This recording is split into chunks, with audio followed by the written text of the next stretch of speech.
Queridos, eu quero saudar a todos com a paz do Senhor Jesus nessa noite, cumprimentar também aqueles que nos acompanham pelas redes sociais, pela internet, e convidá-los a abrir a Escritura, no livro de Gênesis, capítulo 41. Hoje nós veremos o texto onde José interpreta os sonhos de Faraó. Estou muito feliz que as crianças estão aqui conosco, isso é muito bom. O que acontece às vezes é que elas começam a concorrer com o pregador, né? Ouviu alguém pregando e elas pregam também. Então, quando seu filho começar a pregar, você faz o seguinte: você sai com ele um pouquinho, deixa ele pregar 1, 2, 3 pontos lá fora. Quando ele se acalmar, você traz ele de volta para cá, porque não dá para ter dois pregando ao mesmo tempo, né? A atenção fica dividida. Então, estamos certos assim? Graças a Deus que os nossos filhos podem participar, nossas crianças podem participar juntamente do culto a Deus, com toda a congregação. Eu pedi que vocês abrissem Gênesis 41, vou pedir que deixem aberto, como o texto é longo, nós vamos até o verso 36, eu farei a leitura à medida que a exposição prossegue. Nós vamos orar, vamos pedir mais uma vez a orientação de Deus sobre nós. Pai querido, pedimos nessa noite mais uma vez que o Senhor nos oriente na compreensão da Tua Palavra e da sua aplicação para nós. Nós queremos não somente entender o que o autor antigo quis dizer, mas também aquilo que o autor sempre presente, o Espírito Santo, nos diz hoje.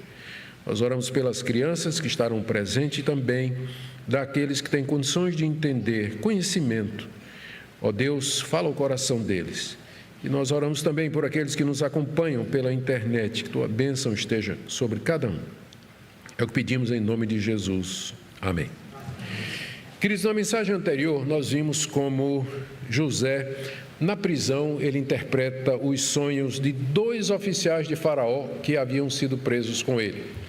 Nós vimos a mão de Deus, não é? Que primeiro José foi preso e lançado na prisão que era reservada para os prisioneiros do rei. Era uma prisão especial. Não era todo mundo que era preso lá não. Não era todo mundo que era preso lá não. E isso aconteceu porque quem comprou José como escravo foi Potifar, que era o capitão da guarda. Era o capitão da guarda de Faraó.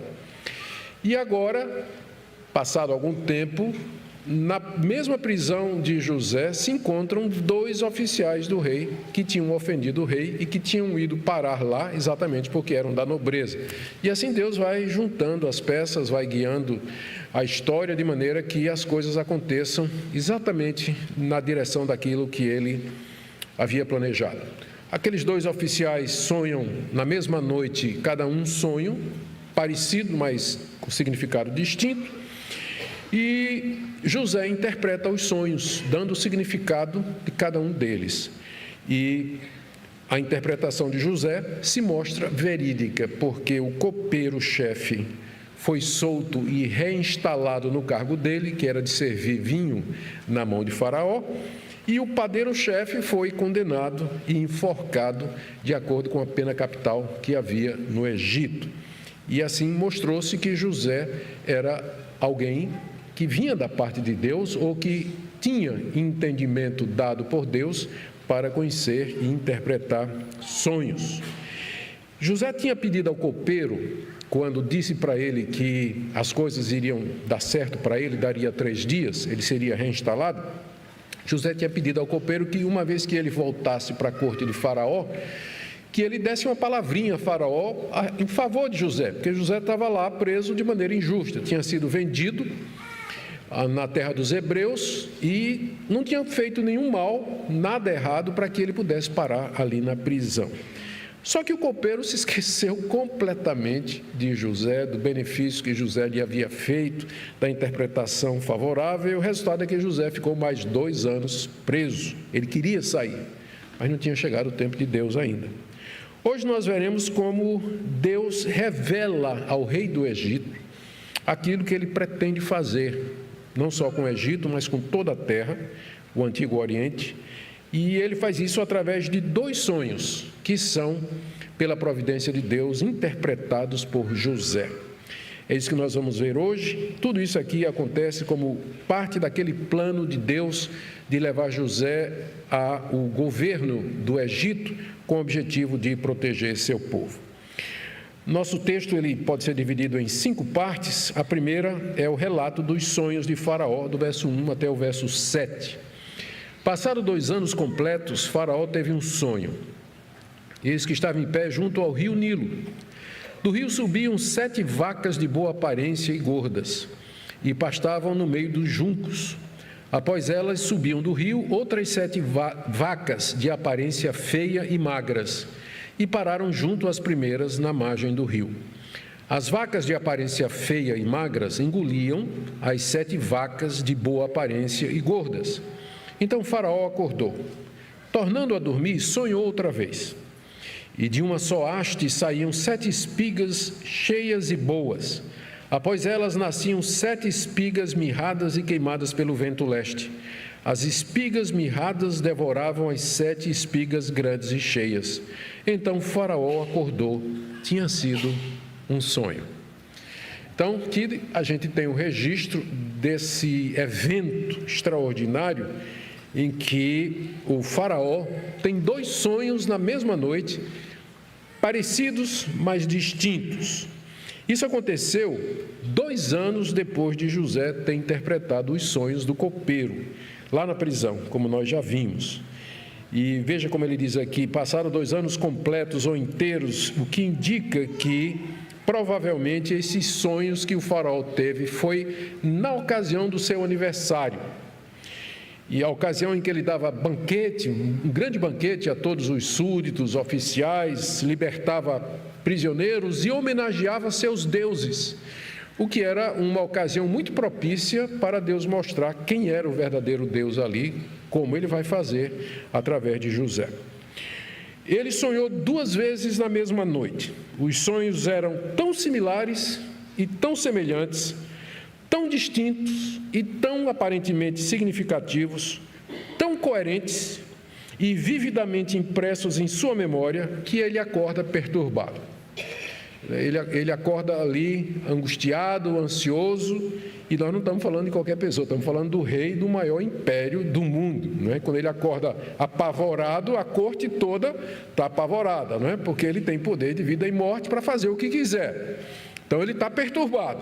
Então já acorda assim, extremamente angustiado com aquilo que ele tinha sonhado.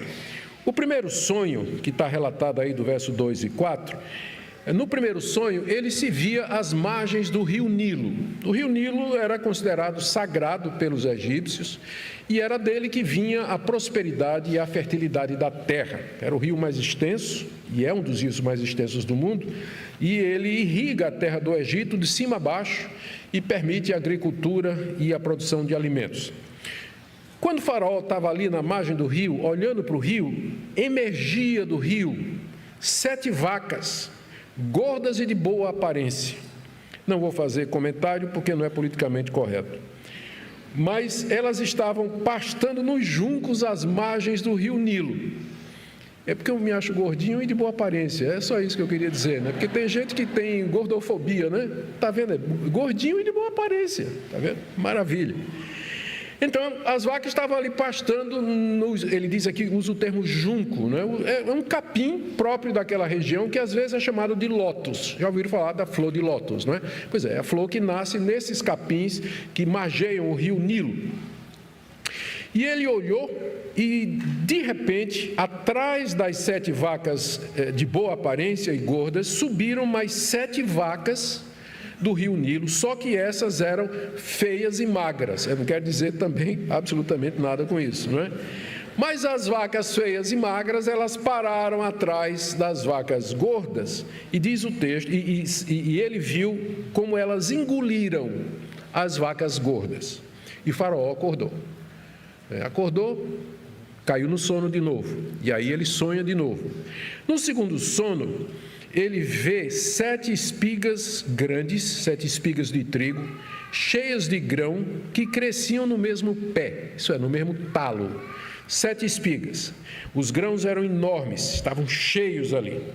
E em seguida ele vê 7 espigas mirradas e queimadas pelo vento leste, que nasceram de outro talo e devoraram as espigas boas, como está aí do verso 6 o 7. Esse vento leste que é mencionado aqui é um vento que vem do deserto da Arábia. Era um vento quente, era misturado com partículas de poeira do deserto, de areia, e era terrível para a agricultura. Onde ele passava, ele ressequia e queimava tudo. Então, a explicação, que no sonho o faraó recebe essa explicação de que as espigas ali elas estavam mirradas e queimadas por causa do vento leste, do vento que vinha lá da Arábia. Aí ele acorda de novo, verso 7, e ele percebe que era tudo, mais uma vez, um sonho. O que nós vemos aqui, meus queridos irmãos, é o Senhor Deus soberanamente revelando seus planos a um pagão, a um rei pagão, que era soberano do maior império da época.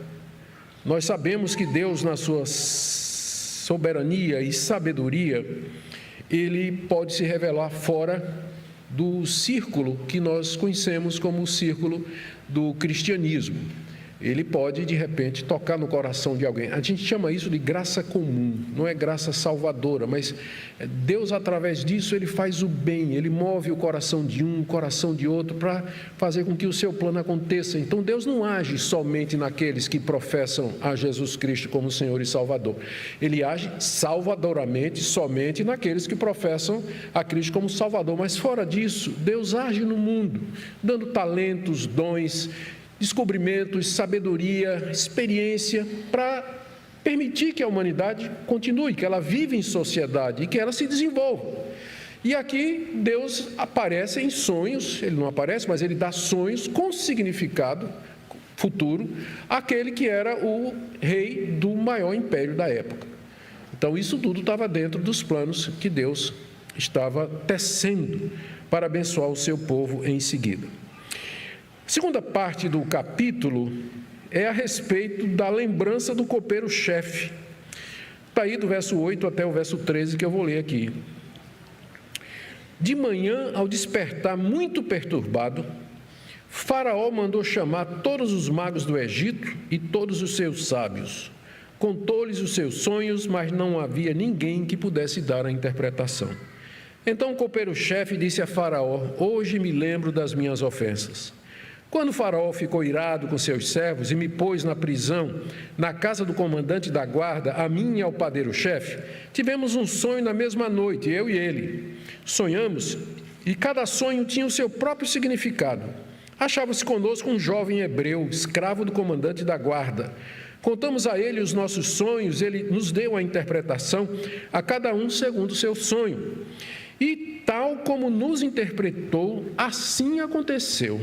Eu fui restituído ao meu cargo e o outro foi enforcado.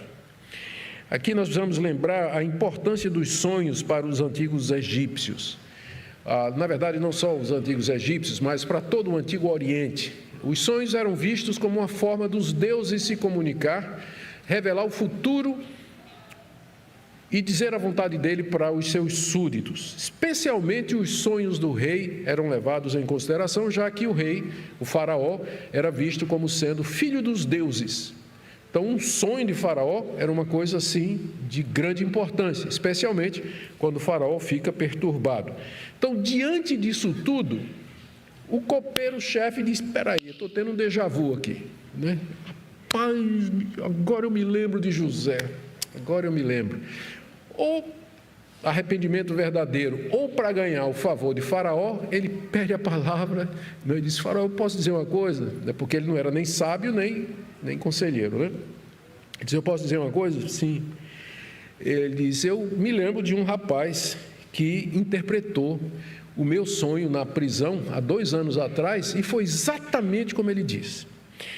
Essa palavra do copeiro, ela vem depois que Faraó havia convocado todos os magos e sábios do Egito, para vocês verem como ele estava perturbado com o que tinha acontecido. Está aí no verso 8. E a gente não sabe exatamente qual a distinção entre magos e sábios, que aqui está no texto bíblico, não é? Mas eles faziam parte de um grupo numeroso de pessoas que reivindicavam ter habilidade especial nas coisas sobrenaturais, em artes e ciências ocultas, revelar mistérios, explicar eventos e, acima de tudo, interpretar sonhos. Eram profissionais do misterioso. Eram chamados de magos, às vezes chamados de conselheiros ou de sábios. Eles faziam parte da corte real e todo rei tinha um grupo deles com quem se aconselhava. E o faraó havia contado o sonho para eles. Esses magos e sábios, eles eram especialistas em inventar uma maneira esperta de sair de qualquer situação, senão já teriam perdido emprego há muito tempo, né? Então, por exemplo, o oráculo de Delfos, que era uma mulher que supostamente interpretava a vontade do deus Apolo na cidade de Delfos, lá na Grécia. Ela dava interpretações tão vagas que a pessoa podia encaixar em qualquer coisa que acontecesse na vida dela, muito parecido com determinadas profecias nas igrejas de hoje, né? O profeta se levanta e diz assim: o Senhor está me revelando que tem alguém aqui passando por problemas em casa, mas que não fique preocupado não, que Deus vai abençoar, né? Eu posso profetizar isso e dizer que aqui nessa noite tem gente com problemas em casa, mas que fique tranquilo que Deus vai abençoar, e vai mesmo, eu sei. Então, esses magos e conselheiros, eles eram especialistas em respostas espertas, só que dessa vez, ou pela natureza singular do sonho de Faraó, ou mais provavelmente pelo impedimento de Deus para que José aparecesse, eles não se atreveram a dar uma interpretação para Faraó, porque o sonho era muito específico. Eram 2 sonhos e eram muito específicos, muito parecidos, embora com resultados diferentes. É um sonho bem peculiar. E, como eu disse, né, a mão de Deus ali impedindo que eles fizessem algum dos seus truques, porque o campo estava sendo preparado para a chegada de José. E é então que o copeiro-chefe se lembra do que aconteceu na prisão há 2 anos atrás. Ele conta que ele tinha cometido uma ofensa, aí no verso 9, a ofensa foi que ele foi ingrato, ele está reconhecendo isso, ou de coração, ou para ganhar favor de Faraó. Ele conta que fazia cerca de 3 anos que o rei tinha ficado furioso com ele, e 2, né, da interpretação. 3 que eles foram presos, 2 da interpretação de José, foram aprisionados na cadeia, na casa do comandante da guarda, que era Potifar, e lá um jovem hebreu, ele nem lembra do nome mais, não é? Mas lembra que é escravo de Potifar, tinha interpretado os sonhos que tanto ele quanto o padeiro tinha tido e que aconteceu exatamente como ele havia falado. E embora ele não diga isso, mas fica claro pelo relato que ele faz aqui, que ele está sugerindo a Faraó que chame esse moço, porque foi esse moço quem interpretou de maneira exata os sonhos que ele tinha tido. E agora chegamos na nossa terceira parte, onde José é convocado à presença de Faraó para interpretar os sonhos dele, do verso 14 até o verso 24. Então Faraó mandou chamar José e o fizeram sair às pressas da masmorra. Ele se barbeou, mudou de roupa e foi apresentar-se a Faraó. E este lhe disse: tive um sonho e não há quem o interprete. Porém, eu ouvi falar a respeito de você que, quando ouve um sonho, é capaz de interpretá-lo. José respondeu: isso não está em mim, mas Deus dará a resposta favorável a Faraó. Então Faraó disse a José: no meu sonho eu estava em pé na margem do Nilo, e eis que subiam dele 7 vacas gordas de boa aparência e pastavam no meio dos juncos. Após estas subiam outras vacas fracas, muito feias e magras. Eu nunca tinha visto vacas tão feias em toda a terra do Egito. E as vacas magras e ruins devoravam as primeiras 7 vacas gordas. E depois de as terem engolido, não davam aparência de que as tinham devorado, pois o aspecto delas continuava ruim como no princípio. Então acordei. Depois vi em meu sonho que 7 espigas saíam da mesma haste, cheias e boas. Depois delas nasceram 7 espigas secas, mirradas e queimadas pelo vento leste. As 7 espigas mirradas devoravam as 7 espigas boas. Contei isso aos magos, mas ninguém foi capaz de dar a interpretação. Faraó, depois de ouvir o relato do copeiro, ele manda chamar José. Então ele creu no testemunho do copeiro, mandou chamar José. E mandou que José viesse com pressa, porque ele estava perturbado pelo sonho, ainda mais agora que ninguém estava conseguindo interpretar. Então, ele estava com pressa, ele queria saber o que era. E lemos aí que José se preparou para o encontro de Faraó, fez a barba e trocou de roupa. Essa passagem aqui, é apenas como curiosidade, onde diz no verso 14, que ele se barbeou e mudou de roupa, às vezes tem sido usada para justificar porque é que crente não pode ter barba. Se para comparecer diante de Faraó José se barbeou, imagine para você comparecer diante de Deus, né? Então já ouvi esse tipo de argumentação. Mas o fato é que dos povos do Antigo Oriente, os egípcios eram entre os pouquíssimos que gostavam da cara rapada. Na verdade, eles rapavam não somente a barba, mas o cabelo e botavam uma touca. Vocês já devem ter visto nas gravuras dos hieróglifos da cultura do Egito Antigo, os egípcios sempre com uma touquinha, não é? Porque rapava tudo. Eles gostavam e eles obrigavam os estrangeiros residentes a seguir o costume da terra. Então, José se barbeia, troca de roupa, deve ter botado aquela capelinha também na cabeça e vai para o encontro de Faraó para responder à convocação, porque agora tinha chegado a hora de sair da prisão. Ele tinha querido que essa hora fosse 2 anos antes, mas não foi. Mas agora chegou o momento, e agora ele vai sair, porque a hora de Deus chegou. E quando chega o momento de Deus, Deus manda e as coisas acontecem. Agora ele vai sair da prisão. Antes disso, não. E quando ele comparece diante do faraó, lemos aí no verso 15, que Faraó explica por que o havia trazido. Ele teve um sonho, na verdade foram 2, mas o rei entendia que era um sonho só, e ninguém tinha conseguido dar o significado do sonho a Faraó.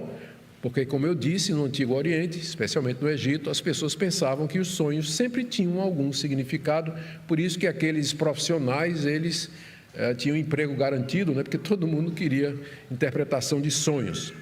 A resposta, o faraó tinha ouvido da capacidade de José de interpretar sonhos e queria saber se José podia interpretar como tinha interpretado o sonho do copeiro e do padeiro. A resposta de José no verso 16 é muito instrutiva. Ele diz assim: isso não está em mim. E aqui confronta a atitude dele com a atitude dos profissionais do sobrenatural, que diziam que tinham habilidades especiais para acessar o desígnio dos deuses. Resposta de José: isso não está em mim. Eu não tenho nenhuma habilidade especial, não sou profissional, não sou treinado nisso, nada. Isso aqui não está em mim. Mas Deus dará resposta favorável a Faraó. Quando ele diz aqui que Deus dará resposta favorável, ele quer dizer, Deus vai dar uma resposta de forma que o seu coração, Faraó, vai se acalmar. É nesse sentido que ele está dizendo que a resposta vai ser favorável, porque o rei estava perturbado. Mas agora, quando José desse a interpretação do sonho, o rei então haveria de ter paz no seu coração. E aí então Faraó conta a José o sonho, que vai do verso 17 até o verso 24. Eu não vou me deter porque é a repetição do que já foi dito no começo, mas tem 2 diferenças, só por curiosidade. Tem 2 diferenças. É que Faraó diz, quando conta o sonho para José, que nunca tinha visto vacas tão feias no Egito, no verso 19. E depois que ele diz que depois que as magras devoraram as gordas, o aspecto delas não mudou, continuava raquíticas e feia. Então isso ele conta no segundo relato, é diferente do primeiro, mas só nisso aqui é a mesma coisa. E ele termina dizendo que ninguém tinha podido interpretar aí no final do verso 24. Contei isso aos magos, mas ninguém foi capaz de me dar a interpretação. É como se ele dissesse, será que você pode fazer isso? E José pode, e o relato da interpretação está aí, do verso 25 até o verso 32, que eu vou ler em seguida. Então José respondeu, o sonho de Faraó é apenas um. Deus revelou a Faraó o que ele vai fazer. As 7 vacas boas serão 7 anos. As 7 espigas boas também 7 anos. O sonho é um só. As 7 vacas magras e feias que subiam após as primeiras serão 7 anos, bem como as 7 espigas mirradas e queimadas pelo vento leste serão 7 anos de fome. Esta é a palavra como acabo de dizer a Faraó. Deus manifestou a Faraó o que ele vai fazer. Eis que vem 7 anos de grande abundância por toda a terra do Egito. Depois virão 7 anos de fome. Toda aquela abundância será esquecida na terra do Egito e a fome consumirá a terra. E não será lembrada a abundância da terra por causa da fome que seguirá, porque será gravíssima. O sonho de Faraó foi repetido, porque a coisa é estabelecida por Deus e Deus se apressa a fazê-la. José entendeu, quando Faraó contou o sonho, José entendeu que aquilo de fato vinha da parte de Deus. E ele diz que apesar dos sonhos serem 2, eles tinham apenas um significado e que Deus havia revelado a Faraó o que Deus haveria de fazer. Ou seja, era um sonho profético que apontava para o futuro o que é que Deus haveria de fazer na terra do Egito e em todo o mundo. Era isso que os sonhos queriam dizer. Em seguida, José dá a interpretação das coisas que Faraó viu. Ele ainda não deu interpretação, ele ainda não concatenou o que é que vai acontecer, mas ele dá primeiro a interpretação das coisas que Faraó viu. Ele diz aí no verso 16 que as 7 vacas e as 7 espigas significam 7 anos. Então, os 2 sonhos diziam a mesma coisa.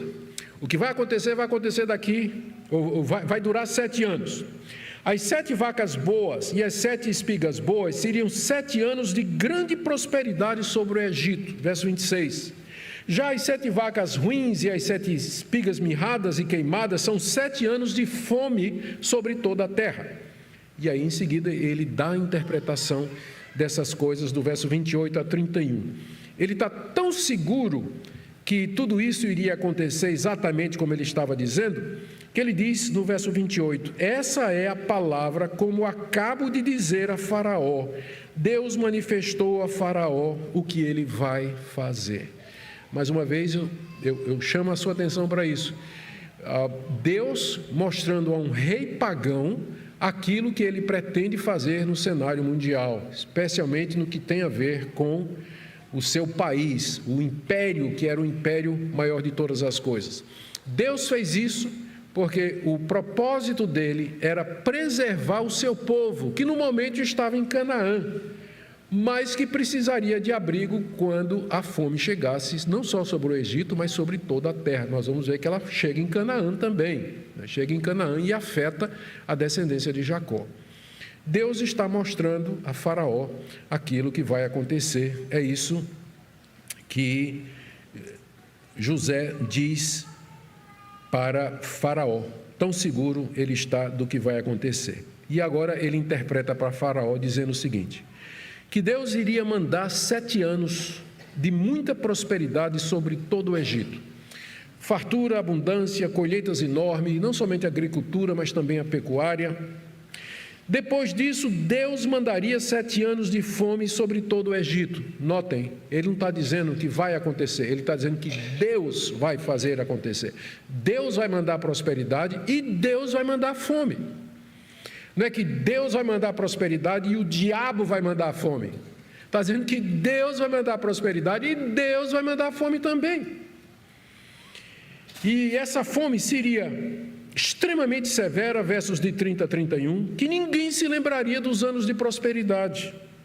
A fome iria consumir tudo o que a terra tinha produzido durante os 7 anos de fartura, provavelmente através desses ventos orientais que queimavam tudo, que eram secas terríveis que abalavam toda a agricultura e a pecuária também, a ponto de que o rio Nilo ele não teria condições ele não seria suficiente para garantir as colheitas, né? Talvez até secasse ou diminuísse a sua vazão.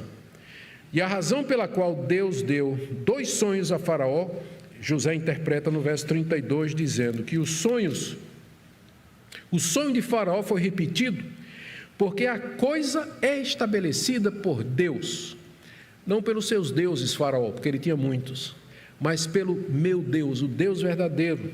A coisa é estabelecida por Deus, e Deus se apressa a fazê-la, por isso que o sonho é duplo, porque Deus já saiu para fazer isso, Ele já vai fazer e, portanto, é preciso tomar algumas providências. E aí a gente entra na quinta parte desse relato, onde José vai mais além e dá um conselho a Faraó, certamente da parte de Deus, verso 33 a 36. Agora, pois, Faraó devia escolher um homem ajuizado e sábio, encarregá-lo de dirigir a terra do Egito. Faraó devia fazer isso, pôr administradores sobre a terra, recolher a quinta parte dos frutos da terra do Egito nos 7 anos de fartura. Esses administradores deveriam ajuntar toda a colheita dos bons anos que virão, recolher cereal por ordem de Faraó para mantimento nas cidades e guardá-lo em armazéns. Assim, o mantimento servirá para abastecer a terra nos 7 anos da fome que haverá no Egito, para que a terra não seja destruída pela fome. José se aventurou a dar esse conselho, porque ele foi chamado para interpretar o sonho. Mas aparentemente, embora não esteja relatado aqui, a interpretação que ele deu agradou a Faraó e toda a corte. E aí José se sentiu encorajado da parte de Deus para trazer um conselho ali para Faraó, diante de toda aquela situação. E o conselho era esse: primeiro, que ele escolhesse um administrador para toda a terra do Egito. E aqui os requisitos, ele diz aqui, que é um homem ajuizado e sábio, alguém que comandasse e dirigisse o país. É claro que José não está pensando nele, né? Porque talvez você leia aqui e diga, José está pensando que é ele, né? Que vai ser. Mas a gente já viu até agora que José era extremamente humilde e modesto. Então, quando ele deu esse conselho, eu acho que não passava de jeito nenhum pela cabeça dele que ele era o homem, que ele era essa pessoa, não passava. Falou da pureza e da sinceridade do coração dele. Só precisa colocar um homem sobre a terra do Egito, responsável por isso, que administre o país, tanto no período de fartura, quanto no período de escassez e de necessidade. Essa é a primeira coisa. Aí ele vai mais adiante. Você também, o senhor, né, Faraó, devia também colocar administradores sobre toda a terra do Egito, sob o seu comando, para que recolham 1/5 de toda a produção. 1/5 de toda a produção.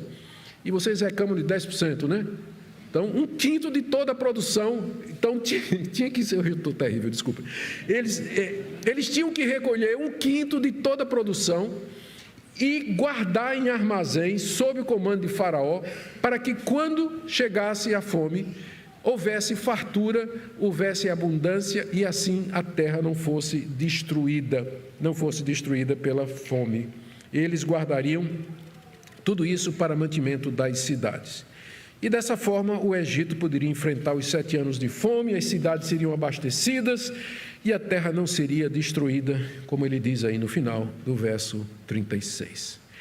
Nós veremos no próximo domingo, mercê de Deus, como o Faraó então diz: tu és essa pessoa, e coloca José no comando de todo o Egito, com isso realizando o propósito dele desde o dia em que Jacó deu para ele aquela túnica bonita que o diferenciava dos seus irmãos e provocou a inveja dos seus irmãos. Todos os acontecimentos vieram em cascata até esse momento que nós vamos ver no próximo domingo. Mas deixe-me então colocar aqui diante dos irmãos o que eu penso que Moisés queria ensinar aos israelitas. Lembrem que essa história toda estava sendo contada para os israelitas prestes a entrar na terra prometida, 400 e poucos anos depois dos acontecimentos. Primeiro, Moisés queria mostrar a superioridade de Deus, do Deus de Israel, sobre os deuses do Egito. Primeiro, os sacerdotes não conseguiram interpretar os sonhos dos deuses, do rei. Segundo, os deuses não seriam capazes de impedir os anos de fome. Deus ia mandar fome e os deuses do Egito não iam fazer nada, não iam impedir, não teriam poder para fazer nada, o que provava que eram falsos, porque o trabalho do Deus é abençoar o povo dele. Agora vem outro Deus e determina uma fome, não é? Então está óbvio que José está dizendo que o Deus de Israel é superior aos deuses do Egito. E aqui nós temos uma espécie de preparação para a história das 10 pragas, quando Deus não somente vai vai além de mandar uma fome sobre o Egito, ele vai mandar 10 flagelos violentos contra a terra do Egito, e os deuses do Egito, os magos, os feiticeiros, não vão conseguir impedir absolutamente nada daquilo. Aqui é um prelúdio do que vai acontecer. Segunda coisa que eu acho que Moisés queria ensinar aos israelitas é que Deus está no comando da história. As coisas acontecem pelo seu decreto. Ele manda a prosperidade e ele manda a calamidade. Quando Deus manda a prosperidade, nós chamamos isso de graça comum. Ou seja, aquele benefício, o amor de Deus pela humanidade em geral, que faz com que Ele abençoe pessoas, mesmo que as pessoas não creiam nele, não queiram saber dele, mas Deus abençoa com fartura, prosperidade, saúde, alegria e oportunidades, descobertas e tantas outras coisas boas que a gente sabe que tem no mundo. De onde vem isso? A graça comum de Deus. Então, Ele ia mandar um período de grande prosperidade para a terra do Egito. Como Ele pode mandar um período de grande prosperidade para qualquer nação hoje, se Ele quiser. Ele pode mandar sim, abençoar nações inteiras, ainda que essas nações não se curvem diante dEle ou não o reconheçam como Deus. Mas por outro lado, quando a calamidade vier, isso faz parte do que a gente chama dos juízos temporais de Deus sobre o mundo. Apesar de ser um mundo bonito, belo, maravilhoso, e que nos dá tanta alegria, tem tanta coisa boa nesse mundo de Deus, mas por outro lado é um mundo caído, é um mundo marcado pelo pecado. E Deus, sendo santo, Ele não pode deixar o pecado passar em vão, despercebido, ou sem ser checado. Por isso que vêm as calamidades. Maldita é a terra por tua causa, ela te produzirá abrolhos, espinhos, e com suor comerás dela todos os dias da tua vida.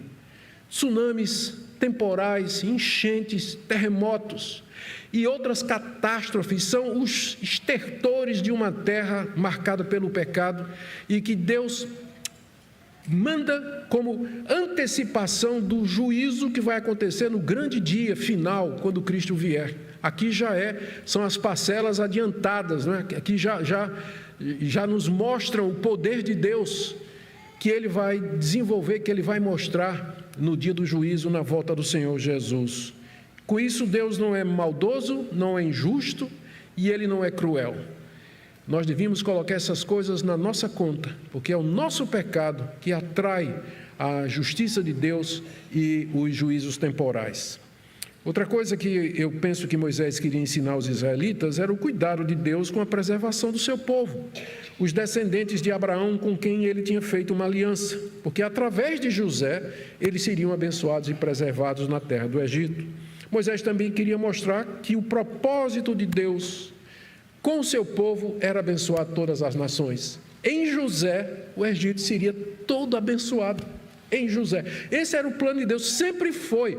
Quando Deus chamou Abraão, Ele disse: em ti serão benditas todas as nações da terra. E José, sendo o canal de bênção para Faraó, é um prenúncio de Cristo, através de quem Deus traz a redenção e a salvação a todas as nações. E é isso que Israel deveria lembrar. Eu termino aqui com uma palavra, primeiro, aos que se perguntam como interpretar os acontecimentos, a realidade, a história, os fatos ao seu redor. Faça isso a partir do que a Escritura nos diz, nada acontece por acaso. Para o cristão não há acasos. O mundo não é governado por uma sequência de acontecimentos que não tem relação entre si, causados por efeitos de causas naturais. Nós cremos que há um Deus que guia a história. Claro, Ele vai usar as leis que Ele próprio criou.